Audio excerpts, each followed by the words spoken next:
Good morning. Good morning. Well, obviously you can hear me and I can hear you. That's good. Hey, well, then I guess we've accomplished everything we need to accomplish, right? Roll credits. We're done. Got Um, it. yeah. So I have to ask because it's funny. I saw Rex post about you the other day. Yeah. Um, and so the HFL, right? He's like, guess what it means? Now I'm a trumpet player, so I'm assuming it's high effing loud. Uh, Close. Higher, faster, louder was supposed to be, well, it was the original meaning. Okay. Well, then I still feel like I get credit. Well, you should hear what some of the answers have been. It used to be something I asked every guest at the beginning, and I would get some. Uh, I think Jeff Kernow said Haydn, frackin' pole, and something else. It's like the furthest thing from that. And Funny. then maybe 2 months ago, I changed it to "Hear from Legends" because I Oh, thought that's good. it's a little more appropriate, I think, for and maybe would be taken a little more seriously, Potentially. potentially. Right? We are dealing with trumpet players, right? Right.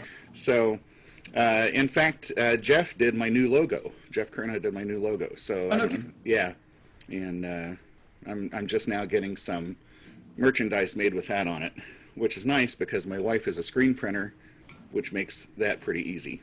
yeah, and certainly you've got the time to work on that right now. So, Yeah, fortunately and unfortunately, right? right, exactly. So, uh, let me do a formal welcome Fair enough. before I forget. I've done a formal welcome. I think 45 minutes into an interview one time.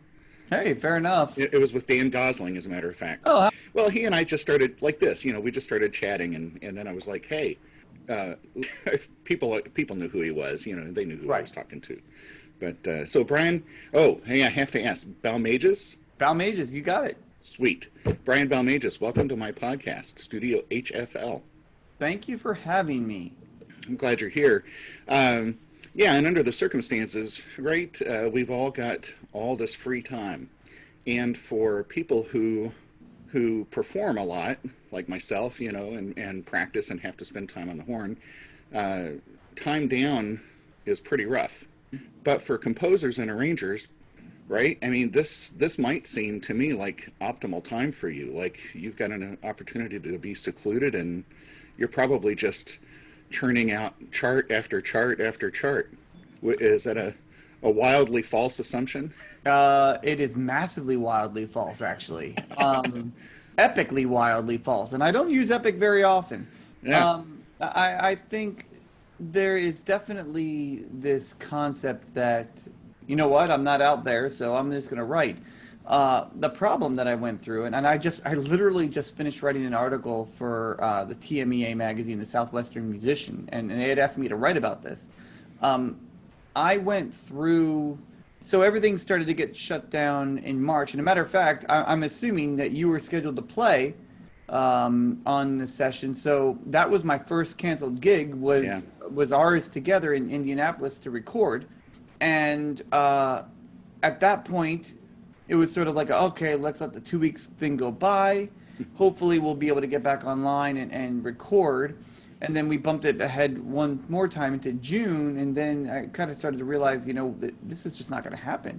Um, and so for the month of, I was working on finishing a piece, which I finished kind of mid-March, about a week after that session.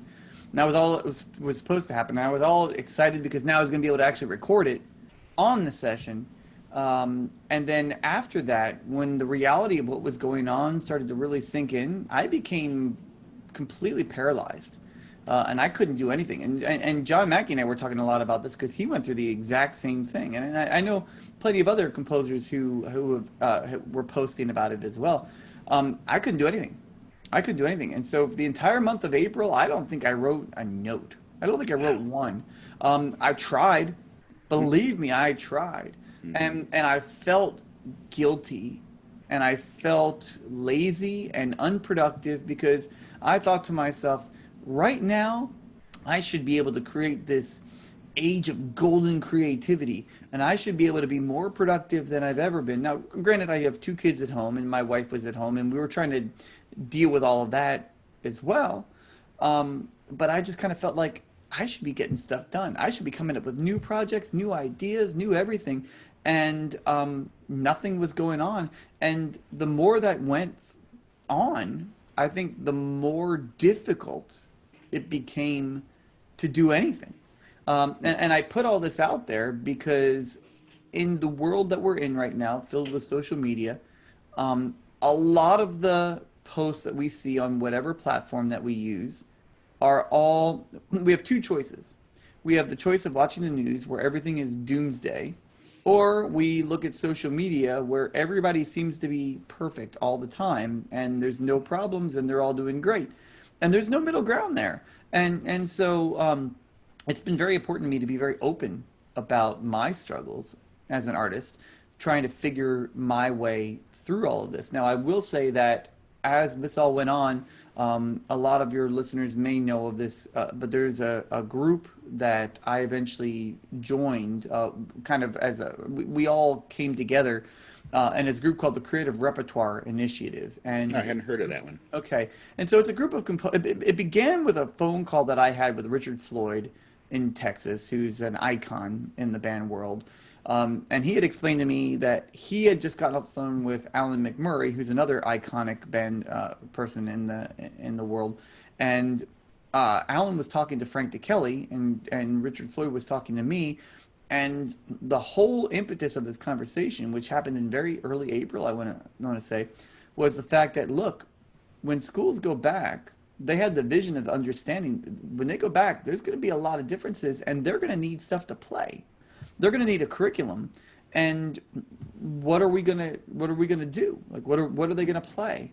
And so out of that was born this group called CRI, the Creative Repertoire Initiative. I'd invite anybody who is worried about repertoire concerns to, you can either go to our website. By the way, this is not a sales pitch, because actually there's no music for sale on the website at all. And so the website is creativerepertoire.com, and then there's also a Facebook group that you can search for. There's a Facebook page, but the group is where everything is happening. By the same name? Same name, yep. Okay. Yep, Creative Repertoire Initiative.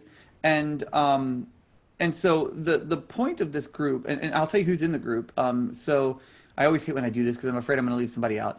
So Robert Ambrose, who's at Georgia State, he's kind of like the ringleader who schedules all the Zoom calls and everything. And then Stephen Bryant, John Mackey, myself, Jennifer Jolly, Julie Giroux, Omar Thomas, Frank DeKelly, Eric Whitaker, Peter Meekin, Alex Shapiro. It's a pretty awesome group of people. And so we started meeting, and the idea was not, man, this is a great opportunity for us to get our names out there, and we could have done that. And I think had you put that group forward, a lot of people would just kind of look at that group, but we didn't want to end everybody else's career, composer-wise. There's a lot of composers who were just getting started, who were suddenly, no income. And so we wanted to become a force for helping others and be empowered. And so what we started to do was come up with templates, come up with guidelines, come up with concepts, and then share them. And that's what's on the website, a lot of templates that we did and ideas and examples, so that other composers would be empowered to be able to do the same thing. And now on this Facebook group, composers from all over the world are sharing music, publishers are sharing music that will work. And so this group became a very therapeutic thing for me, right? It became something where we would spend part of our sessions talking about how much all of this just sucks and how we didn't even really want to do it. But we understood the need to do it. And that became my pathway to return to composing. And I started off by decided to take this concept of everybody out there knows what flex music is, right? If you don't have a band with full instrumentation, you can get a flex piece and it'll work with various instrumentations. However, we wanted to go further than that and develop what we call, full flex or fully adaptable music, where now one day you have a full band, great, you can play it. The next day you only have 8 trumpet players, great, you can still play it. And so the first piece that I did was an arrangement of my Blue Ridge Reel, which is a very popular. We recorded it. It was one of the first pieces that I recorded in Indianapolis with you guys. And it's one of my most successful pieces for younger players. And so I adapted it and wanted to see if it would work. And so the demo recording that I'm using is of Jose Sabaja, who, of course, the listeners will know is the lead trumpet player with the Boston Brass. Jose and I are really good friends from Miami. And so we used to play together down there before he left and went on tour with Ricky Martin. I'll never forget the day he came into me and he goes, "Man, I think I'm going to have to quit school." And I was like, "Jose, you can't quit school." He goes, "Yeah, but I got stuff that I got to do, and I just don't think I can do it." And I was like, "Jose, you can't quit school. You need your degree." And of course, he left school because he did the Livin' La Vida Loca tour. Right. And he still doesn't have a degree, but he's now the trumpet professor at Vanderbilt University. So I guess he figured out his way. And so, yeah, the recording that I did, I had I texted him, and I was like, "Hey, how do you do all your miking for your trumpets? Because it sounds really good, and I'm going to try to, I still play a little bit." And I said, "I want to record myself playing all this." And he goes, "I'll just send it to me and I'll do it for you." And so it's a great relationship that we have, and he's a very selfless person. And so that's the recording. But that became my gateway back to composing. So that's a very long answer to your question. But I will say that I finally, just last night, finished my first band piece since this whole onset of things. And ironically, it was for a group that was supposed to premiere it at Midwest, which of course is not happening. Yeah. But when they commissioned me with the idea that, look, if I can't do it at Midwest, it's going to be something that I, hope to do on my spring concert. And we came up with some concepts, and the piece itself is just called Unknown. It's called Unknown because we didn't have anything. And it was like a therapeutic way for me to address everything going on right now. Originally, it was going to be called Into the Unknown until I realized Frozen 2. I was like, can't do that. And so the funny thing is, I never put it together until that video was released of all those studio players doing it, which sounded great. And then all of a sudden I was like, "Oh no, I can't do that." And so we just went with Unknown, right? Less words, less ink. Everybody's happy, easier to find. So, yeah, long answer, but there's a whole lot to unpack, a whole lot to unpack in that. And I want to go back to something you said very early on. So I've interviewed quite a few people since this started and have asked that question, how have you handled this? And you're the first one. I think a lot of people would identify this, but you're the first one who's used the word guilt in this. And boy, I think that rings true even for me. It's like, when you're down, it's like you feel guilty for not doing anything. You feel like you're shirking responsibility sometimes about not staying sharp on your craft, your skills, guilty for not working, right? Maybe by not staying busy, it doesn't look like you're trying. I mean, I don't know if that's kind of what you meant by that, but... Well, I mean, it meant a lot of things. I mean, some days it was like, "Hey, I accomplished getting out of bed today." And it's better than not, right? And I still have up and down days. I think a lot of us, any one of us who is a full-time working musician, because that's what I am. I mean, people always ask me when I go and guest conduct, they're like, "All right, so what's your real job?" Like, this is my real job. I am a full-time conductor composer. And I think a lot of that shock just came from me asking myself, and I think a lot of us have asked ourselves this: okay, if I'm a full-time composer, a full-time conductor, or I'm a full-time performer, right? And not necessarily an orchestral performer. I mean, there's plenty of them that are affected, but let's face it, a great deal of my friends make an exceptional living as a freelancer. And it's important that everybody realize that is a real job and with a very real income. And so the question I was just going over and again was, okay, if I'm a full-time composer and a conductor, then what on earth, who am I if I have no groups out there that can play my music and no groups that I can conduct? Like, who am I? What am I here for? What's the point of it all? And Julie Giroux, who of course is a very well-known name, we would have these text messages and phone calls back and forward, and she's like, I'm a creature of deadlines.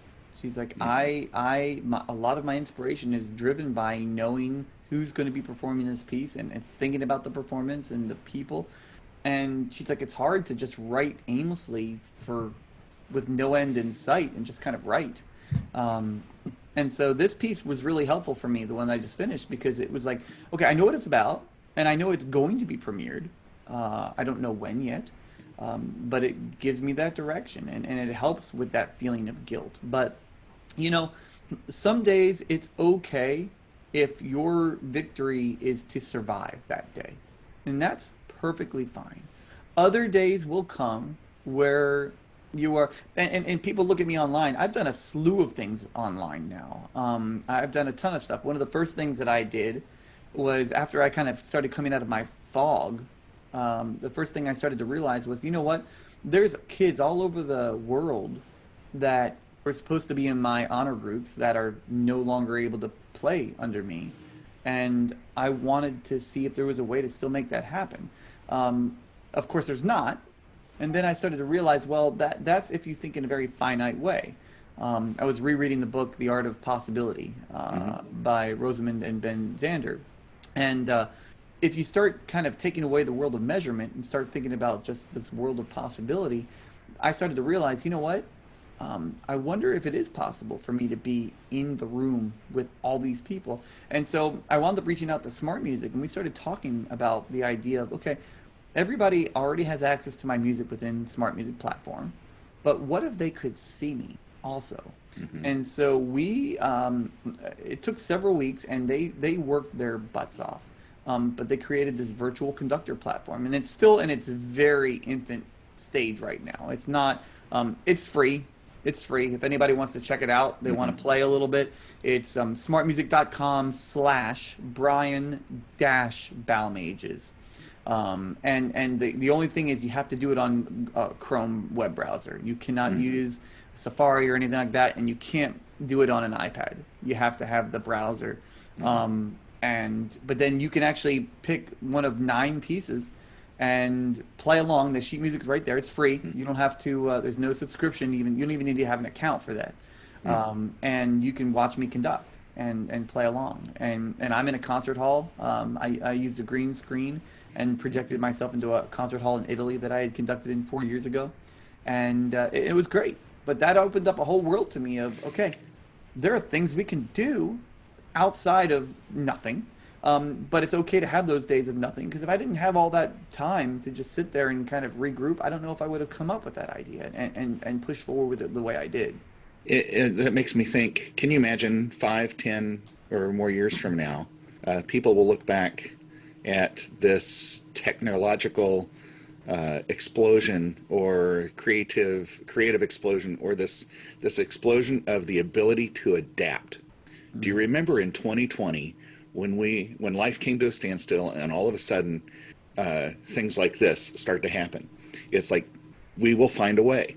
It makes me think of Jurassic Park, life will find a way, right? And music will find a way, or composers will find a way, performers will find a way. I mean, I look at this as, it's already spawned tremendous advancements in technology. Here we are with Zoom. Who had ever heard of Zoom before March 13th? And the projects that you're talking about. I mean, would you have just been going on status quo, right, doing what we've been doing, right, forever? And you look at this as, this is the silver lining, I'm hoping, right, is that we look at this as oh my gosh, and not just advancements in technology and such, but the deep level of creativity. All of a sudden, you're writing pieces to help people get through this. These are pieces with deep meaning, or endeavors that will help people move forward. Yeah, and I think the pieces, when you think about it, these are not necessarily all stopgap things either, which you alluded to, which means these are not things that pandemic is over, throw all that in the trash. We're already seeing, for example, college professors are ridiculously excited about this, because they have this perpetual problem of their conducting classes, and they have the instrumentation in that varies and it's absurd all the time. And they're thinking, wow, I now have a huge body of literature that I can use for those conducting classes for the ensemble that has to play. Um, uh, you know, People are thinking, gosh, I now can have work on something in full band, but then break my entire ensemble into chamber groups, and they can all be playing chamber music. There's that element of it. And then the other element of it, when you think about music that's fully adaptable, there's now this element of kids get to help choose the orchestration. And we've never really thought about that before. But you come into, and you have 12 instrumentalists in the room that day. All right, who do we want to assign to which line? And the kids start to make assignments. And you know, I always joke around, but some smart aleck kids are going to be like, oh, I know, let's put flute and tuba on the same line, right? And they're going to be like, that's going to sound bad. And invariably, some of these combinations that they expect to sound awful are going to sound ridiculously cool. And all of a sudden, they're going to realize, oh my gosh, like there are all these combinations that we've never even thought about that we can start using. And kids start getting motivated. They want to start becoming part of that process. They become much more aware of the orchestration. And then how cool for it if you've got an incredible tuba player to be able to let them play melodic lines all day long, every day, right? Right.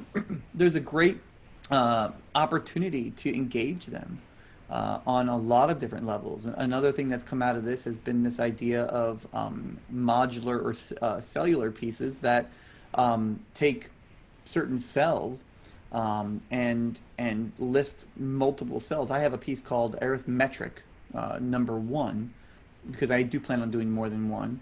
And it was inspired by a piece that Frank DeKelly wrote, which was inspired by a piece in C by Terry Riley, which is all based on cell, right, and modular ideas.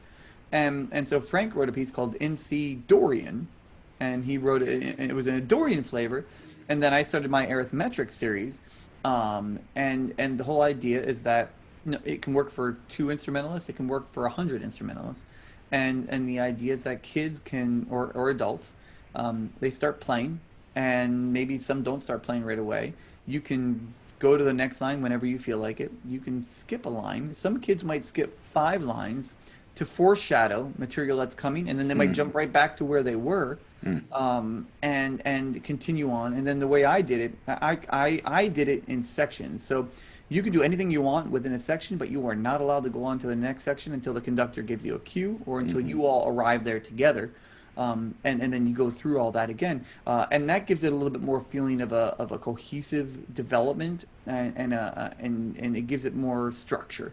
But again, now these kids are involved in the development and the composition of how quickly a piece develops, or how rapidly or slowly, and it just becomes really exciting and very different, and the piece never sounds the same at all. You know, I think one of the things that appeals to me most about that is thinking about a kid could play a different line every single time. And then you said they become familiar with the orchestration. They all of a sudden become aware of, hey, I played that line yesterday. They hear it in a different voice. They hear it played maybe by the same instrument, but a different, different style. And so do you know Dan Galando? He's one of the trumpet players that does a lot of the recording. Yeah, I know Dan.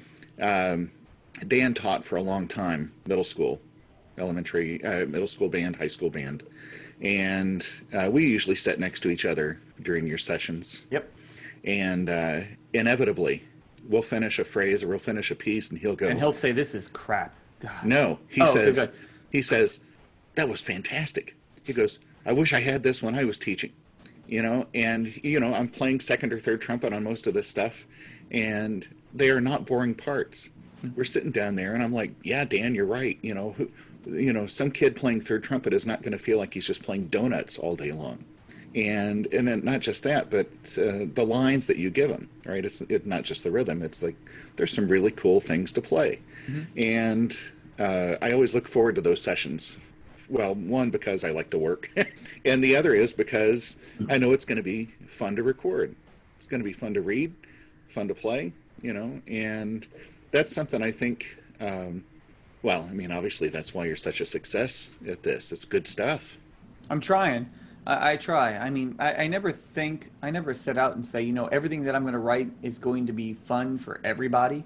I do want to make sure everybody's engaged. But I never think like, okay, now I'm going to put the melody line in this voice. Now I'm going to put it in that voice. I think that's too contrived, and it never really, it just doesn't work for me that way. And it makes it feel very planned and very artificial and just fake. I don't know, generic. Um, Yeah. So let's steer this just a little bit another direction for a second. Let's go back to when you first started composing or arranging. What, who were you listening to? Who was inspiring you to, ooh, I want to write like that, or I want to do something, develop my own ideas. So it came from two standpoints. So at the time when I was writing, I was very active as a trumpet player, very active, and so the first thing I was doing was I was writing for the groups that I was playing in, right? So in undergrad I had the great fortune of playing in the faculty brass quintet for 3 years, and I would write for them, and not everything I wrote was great, but I got to hear it. I was in a trumpet ensemble and I wrote for them. I was in the concert band and I was in the orchestra and I wrote for them. And then I went out to Los Angeles and I played in the Henry Mancini Institute when it was still out there. And they wanted to feature the trumpet section, but they couldn't find a piece that had five, so I wrote for them. And so I was just writing for anybody I could get my hands on, basically. The people that I was listening to. So there's the most generic, I mean generic, but the obvious answer that a lot of us use is John Williams is one of the very first ones that was a huge role model to me and still is. But let me explain why. I think when I was really young, it was all about the film music, and it was just wow. I love all of this and the power and the way the music developed. I didn't understand it was about the development of the music until much later, but that's why those themes stick with you, because he constantly develops them. He intertwines them, and that really inspired me. But as I got older and started to get more into his music, what really inspired me, and Frank DeKelly was another one in this similar genre, in terms of similar concept, I should say, that not only were these people writing film music, but they were equally at home, in case John Williams, equally at home in a concert hall, right? And he was writing concertos. He's got his trumpet concerto, his tuba concerto. He's got a million things that he's done that works really, really well. And some of his music, I mean, good grief, the soundtrack to Superman, that could be a symphony just by itself. And it can be a pretty contemporary symphony, too. It's amazing. Just the destruction of Krypton. Go back and listen to that, and just listen to it's like 10 minutes of good grief. Like, how do you? That's a film score. And so that inspired me. But then the other part that I really liked was the fact that he was the conductor of the Boston Pops. And so for me, there was like, okay, I want to be that. I want to be not the conductor of the Boston Pops, but I want to be somebody who can write music that people enjoy playing, but I want to be a conductor. And that was essential for me, because as much playing as I was doing, and I loved playing, I really, really did. It was like many people, for me, it was like I couldn't function until I had an hour on the horn in the mornings. That was like coffee for me. And it's what I did, and I loved it. As I started to get more involved in the world of composing, and it became difficult for me when I would travel and do a residency and come home and then have my wife at home, or in the case, wife and kids, and then say, okay, I've been on the road for a few days. Now I'm going to come home, and the first thing I have to do is go into the basement and practice for 3 hours. That became a little bit prohibitive for me, and so that's where the conductor in me was really born, because I didn't want to stop performing. But I couldn't continue to play trumpet as much as I was, especially with traveling. People are calling you to come play, and you're like, well, I'm not here. I'm on the road doing a gig. And so that kind of all spun into the conductor-composer world. Now, in addition to John Williams, there were other composers that were really inspiring me that I was listening to, and those were composers like Mahler and Stravinsky and Ravel, more contemporary composers like John Adams. There was a period of time, much later though, that I was getting into the music of Mason Bates, listening to some of the stuff. I mean, I was really enjoying I still do enjoy the stuff that Steve Bryant was doing. And of course, I really respect John Mackey and Julie Drew and contemporary folks, and Frank DeKelly was a big part of that too. Somebody who can write for really young players, but at the same time write some ridiculously awesome music for professionals, not just bands, right? Frank writes for everybody, and that's something that I wanted to do too. I didn't want to just be a band guy, and I love that people come up to me sometimes and they say, I was at Midwest one year, and I was having a conversation with somebody, and a band person came up to me and was like, "Oh, I love this band piece that you wrote," and the other person looked at him and goes, "Oh, I didn't know you write band music." They thought I was only orchestral, and I loved it. I was like, "Hey, this is great. That's what I want." So those are an example of people that I've really kind of looked up to and really enjoyed. That answers one of the questions I was going to ask is, what do you enjoy writing more for? But you enjoy writing all of it. I can't write for just one thing. I need the variety to keep me going. So I couldn't just write band music all the time. I don't think I could just write orchestra music all the time either. I need both. I really, really do. And I do chamber music too. And that, it just keeps the variety. It keeps it a bit spicy, and just gives me a chance to always feel like I'm doing something different, something new. Like most universities these days, I've got a trumpet ensemble down at UND, and this is going to sound blasphemous, but I can only take about 10 minutes sonically before I'm like, a trombone ensemble, I hate to say it, I could listen to a trombone ensemble all day.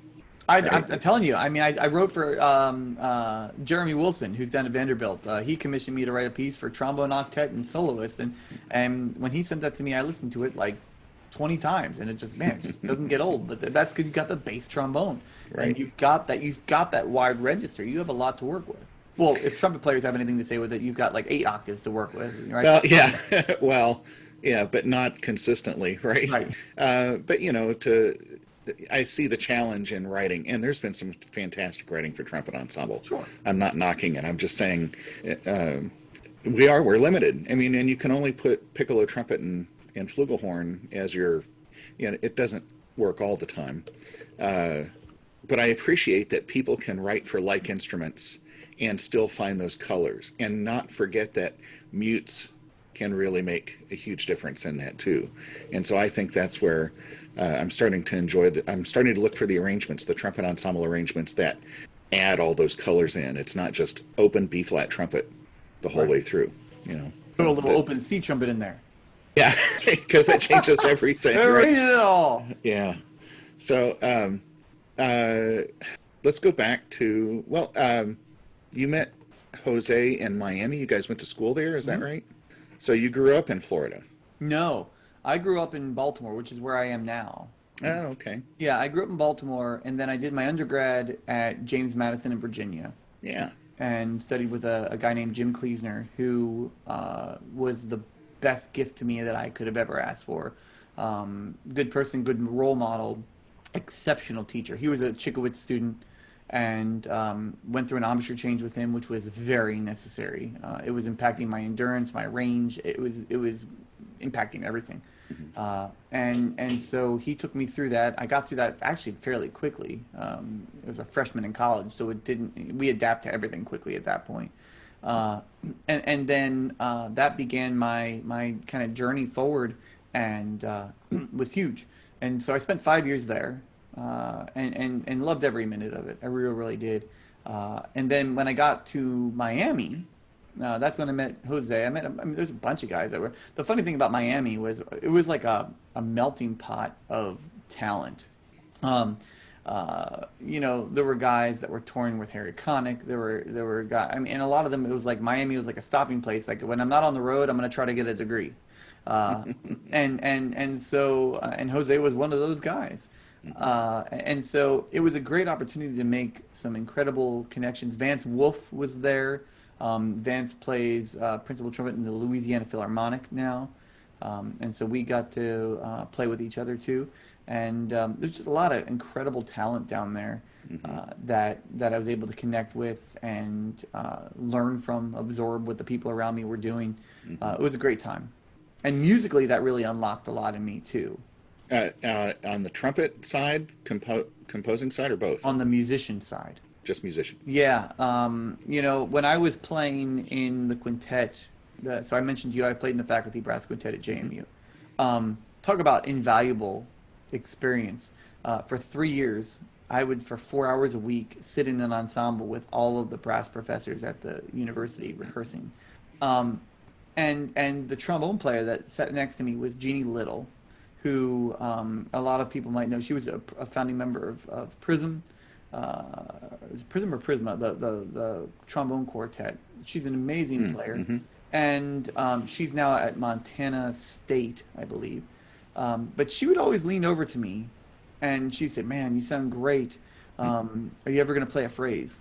And and I'd say, "What do you mean?" And so I would always ask her, well, what do you mean? You want me to play it louder? Do you want me to play it like? What do you want me to do?" And I was looking for. I was always asking, like, do you want it to be more articulated? Do you want me to, like, do you want to have a crescendo somewhere? What do you want me to do? And then occasionally we would be playing something. One time it was a piece by Eric Oizen, and she looked over at me. She's like, "You really like this, don't you?" I'm like, "Yeah, why?" She goes, "Because you're playing phrases." Oh, but I didn't get it, and I really didn't get any of that until I got to Miami, and so that informed my playing a great deal. I realized, if I'm playing a whole note, I've got to do something with the whole note, but not just do something, but have a reason for it. And then that in turn informed the way I write, and then of course that all combined into the way I conduct. So thinking about that, seeing your keyboard and your computer behind you, when you write, do you often pick up the trumpet and play through that yourself to see how that fits, or do you just trust that as you put it in by keyboard that's it? I do not pick up the trumpet. I do not, because number one, I want whatever is in my head to stay sounding good. So I don't play very much anymore. I really don't. I do play every year. I think you and I have talked about this, but every year I play Easter. That's my gig, right? And I play down in Florida, in Naples, Florida. I used to play down there when I was down in Miami. I was in the Miami Symphony, which is a regional orchestra, but it was a good orchestra, and we had fun. And so I would always play this gig in Naples, and I left Florida in 2003. My wife and I got married, and we were there for a year, and then we moved back. But I never stopped playing that gig. And it's great. I play with Dave Dash. Dave was in the Naples Phil at the time, but he was also a former trumpet player with the Marine Band and took the Naples Phil gig. And now he's teaching, I believe, at North Carolina School for the Arts. And great guy, amazing player. And so most of the folks in the quintet are Naples Phil players. And it just became a great outlet for me. However, if it's not in the 2.5 months leading up to Easter, you don't want to hear me play. You don't want to hear it. It takes time. I interviewed Jim Stevenson a couple of weeks ago, and asking him the same thing, and he's not picked up his trumpet for quite some time. And ironically, Jim and I met after one of my gigs playing at Naples in that church, because his father was playing organ. And the music director, Becky Weiss, asked me, she's like, do you know Jim? I said, no. And she goes, oh, come here. And she introduced the two of us, and we had our first conversation, and we have become dear friends. Whenever we're in the same city, we try to get together for dinner, at least when that was a possibility. And so that's where he and I actually met. And he and I have very similar backgrounds. He was a much better trumpet player than I was. But we have very similar backgrounds, that we are both former trumpet players who kind of just started writing but never really studied it, just kind of started doing it.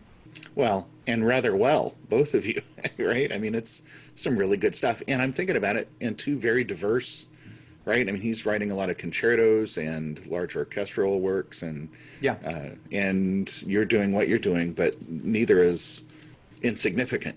No, and we definitely cross over. Like, he wrote a piece for Jeremy Wilson, and we were on that CD together, and we wind up getting tied into similar projects, definitely. Now, I have not written for the Minnesota Orchestra or the Chicago Symphony, and those are incredible things that he has been very well deserved of doing. I haven't kind of gone into that world. I haven't even tried to get into that world, and I don't even know how to get into that world at this point. But I'm also very happy doing what I'm doing, and I feel like educationally wise, I'm able to make a huge impact and yet I still have that relationship with professional musicians where I'm still writing for guys in the Marine Band. I premiered a piece with the United States Army Band in February, right before this all went down. And so I still have that outlet, that artistic outlet for that very high level player.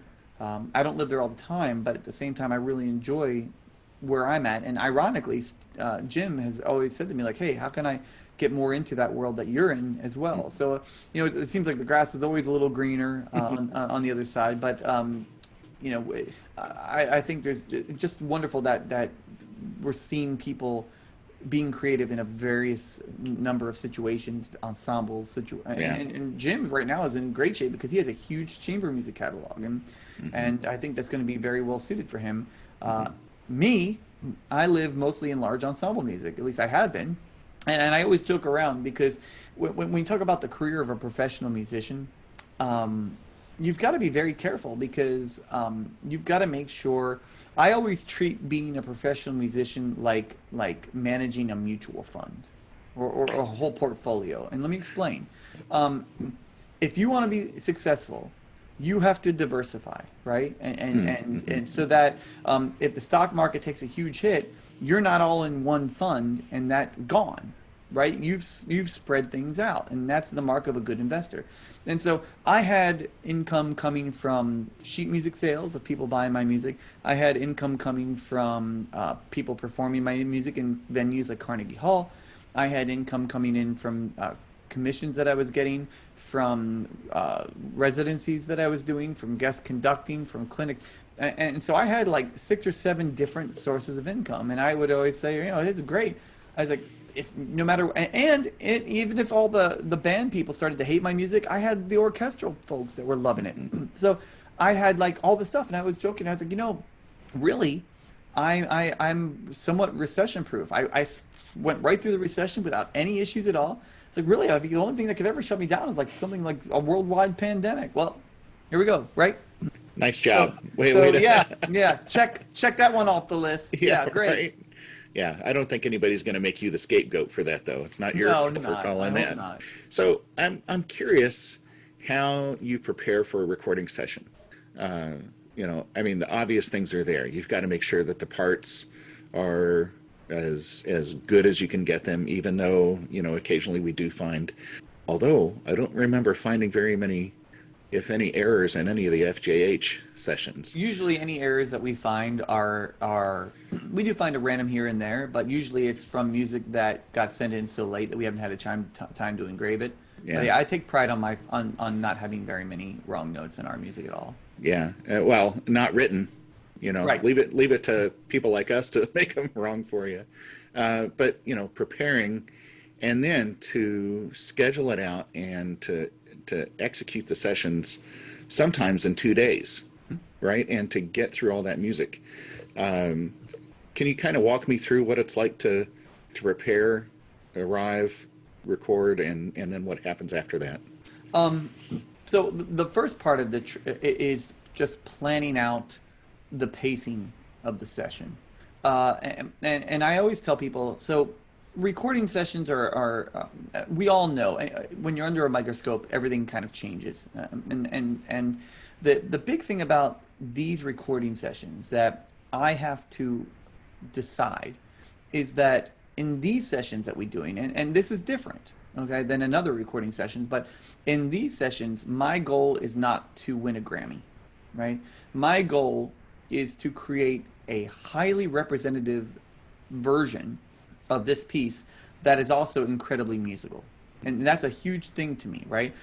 If it's not musical, then the whole point of the session is lost, and you might as well just put it out on no performer or something like that, which actually is becoming more musical in itself, but that's a sidebar. And so for me, you have to realize that when we originally started putting out these recordings, they functioned as reference recordings for conductors to pick out the music.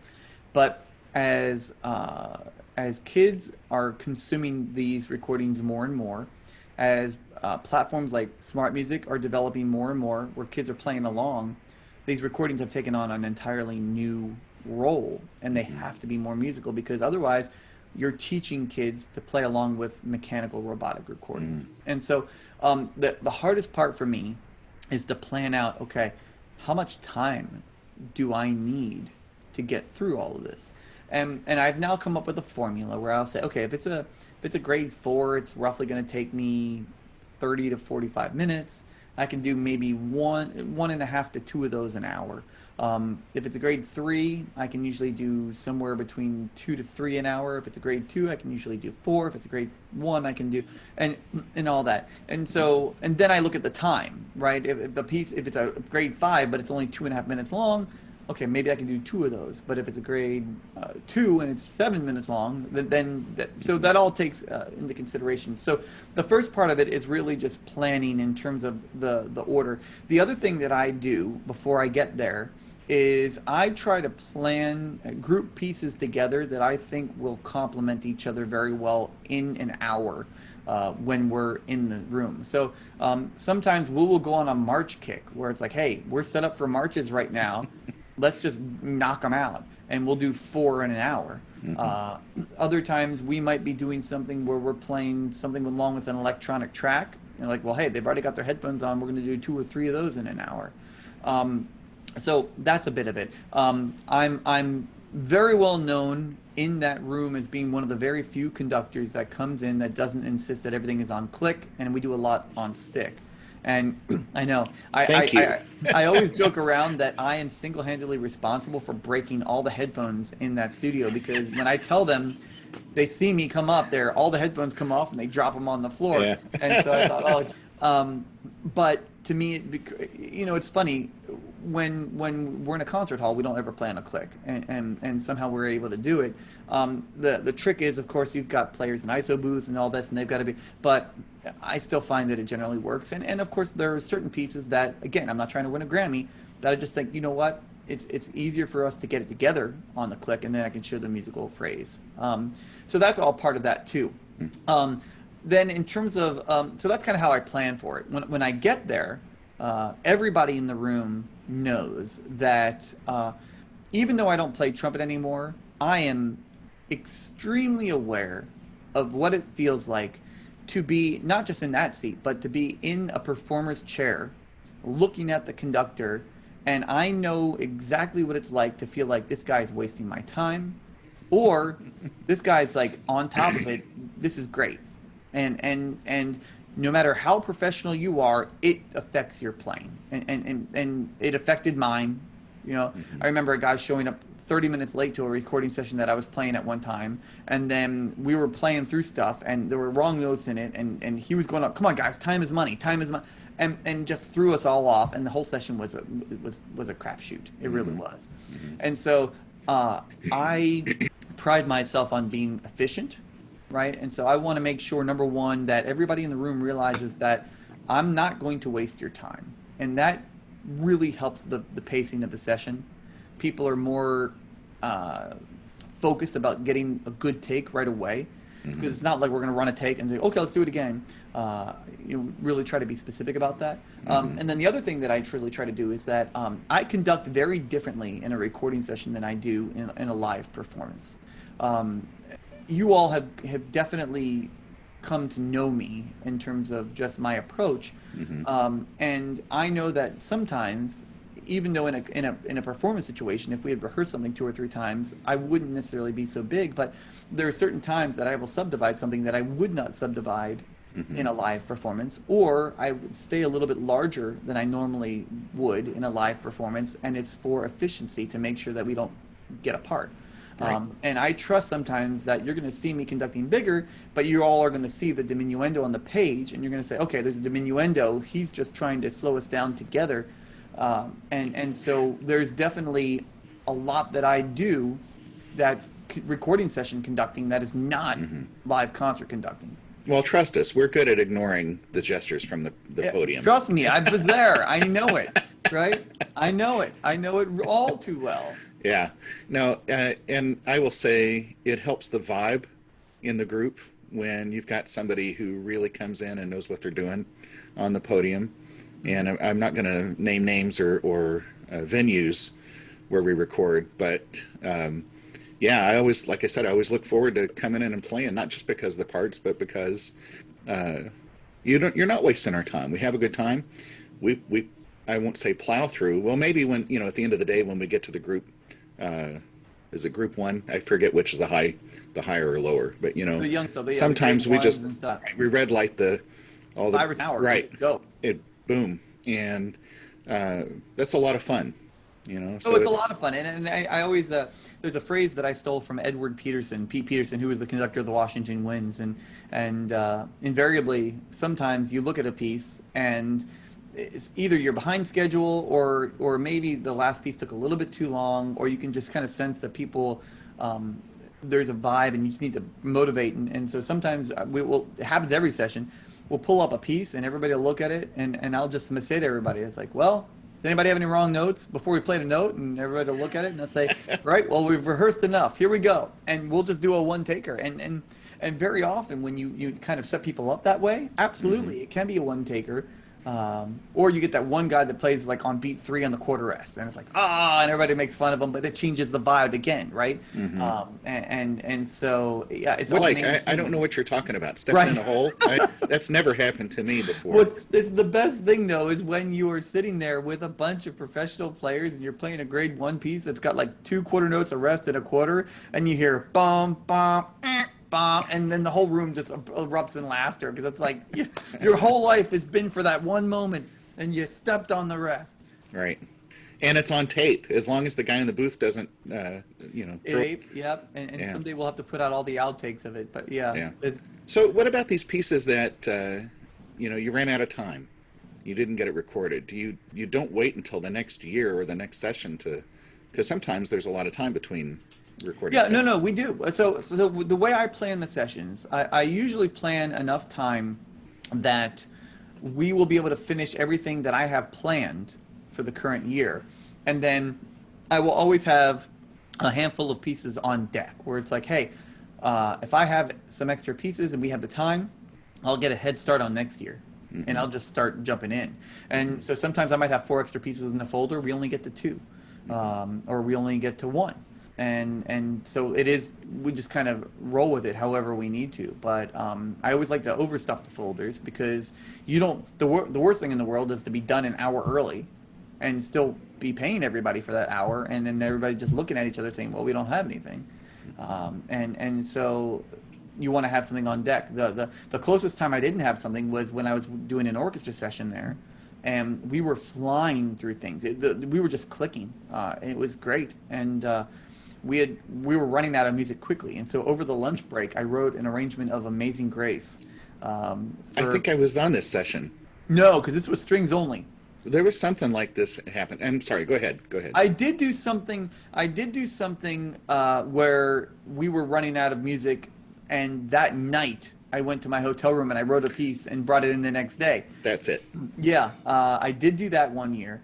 And so, but this was something I wrote over lunch for piano and orchestra, and I played the piano part, and I conducted them from the piano, and Michael Graham just kind of set it up real quick. You can actually, if people go to my SoundCloud account, just Brian Balmages, I'm the only one in the world, but they can actually find that recording of Amazing Grace that is me playing piano and all the string players, and we did that in one take, actually 2 takes. I take 2 takes.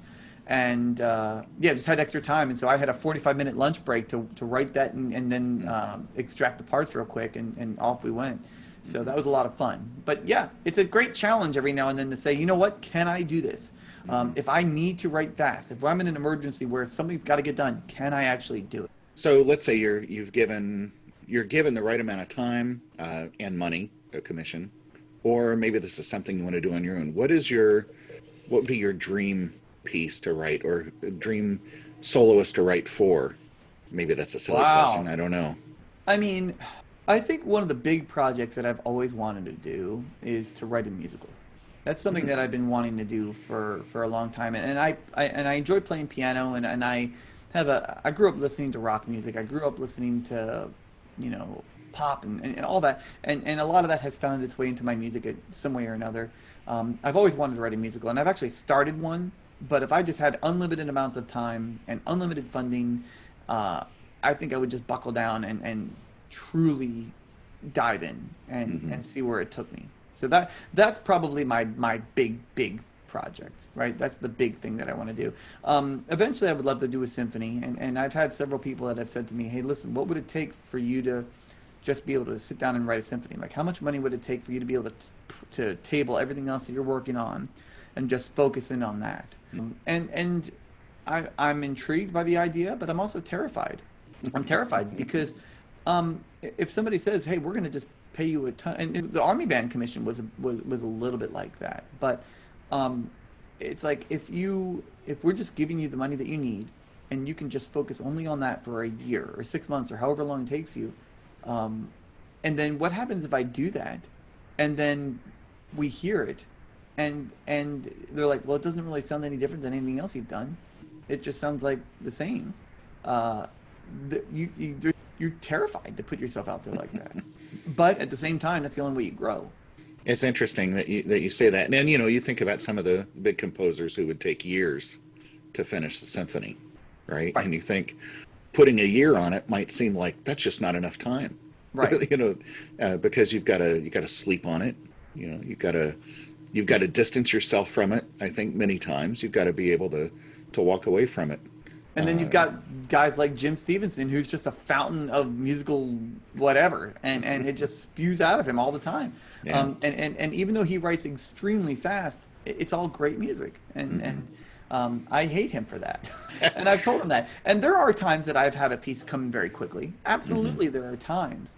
But to be able to sit down and say, I'm going to compose a symphony, and for it to take a month, or even sometimes less than a month, blows my mind.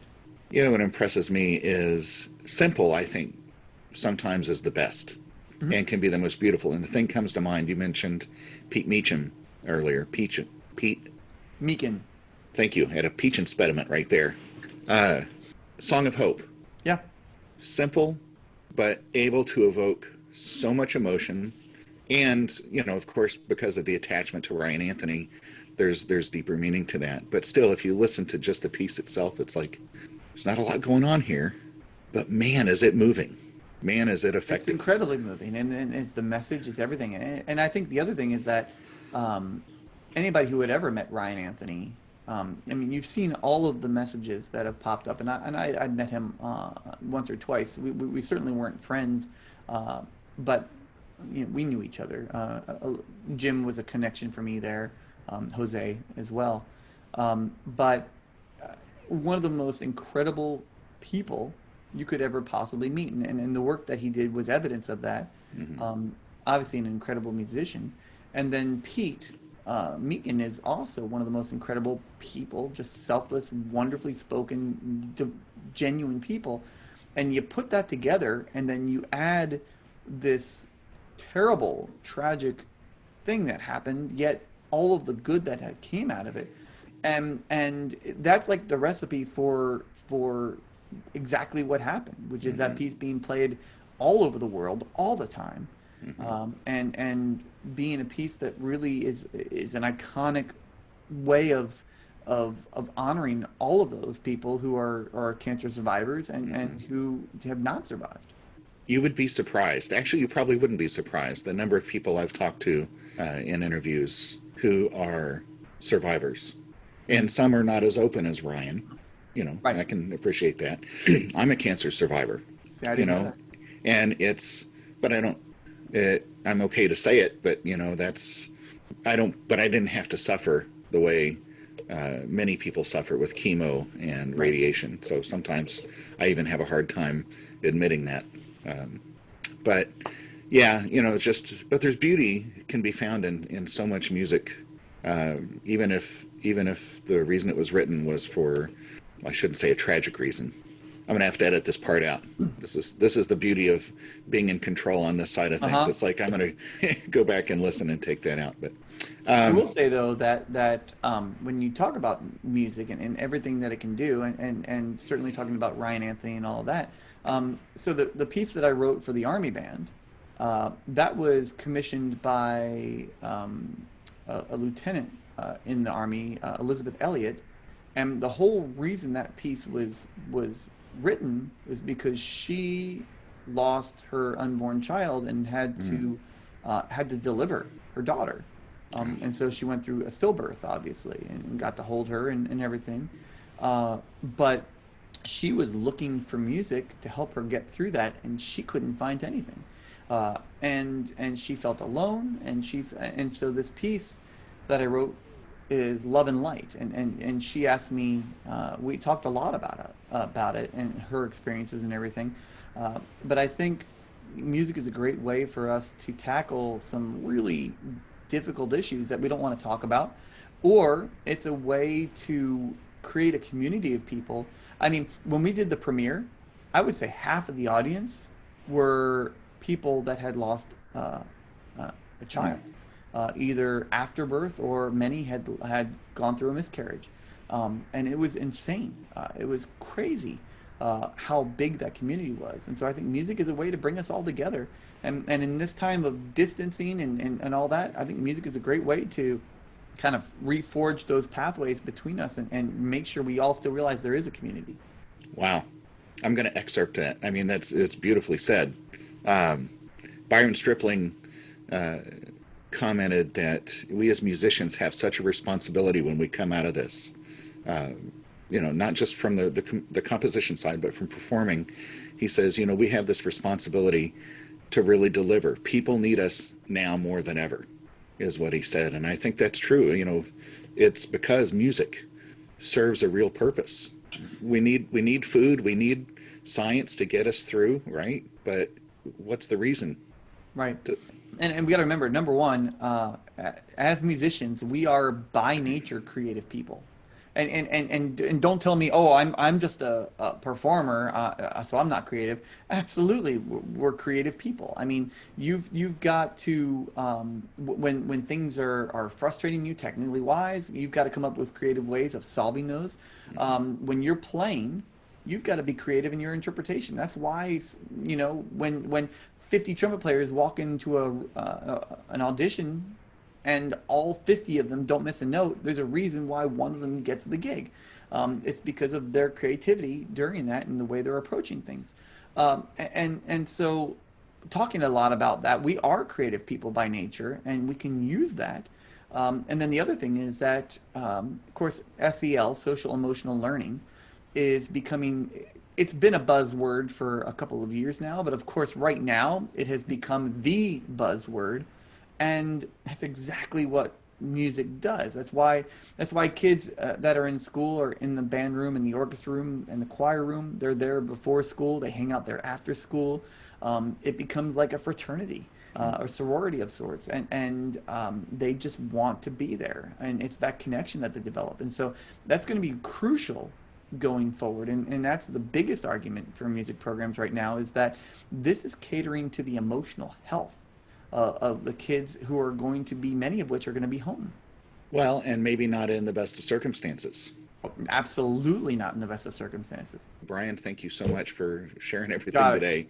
This is exactly what I was hoping for. Is, it's one thing to get to know you a little bit in passing. Hey, glad you're back in Indy. Looking forward to playing your session today. But here we are. I'm finally getting to know you pretty well. And I think a lot of people will be glad to hear this and see this too, and understand a little bit more about you and the way you tick. And although you're the perfect interview, because I just have to say hi and you go, and this is perfect. That's why I get so many of these. It's not that I'm actually good. It's just that I talk a lot.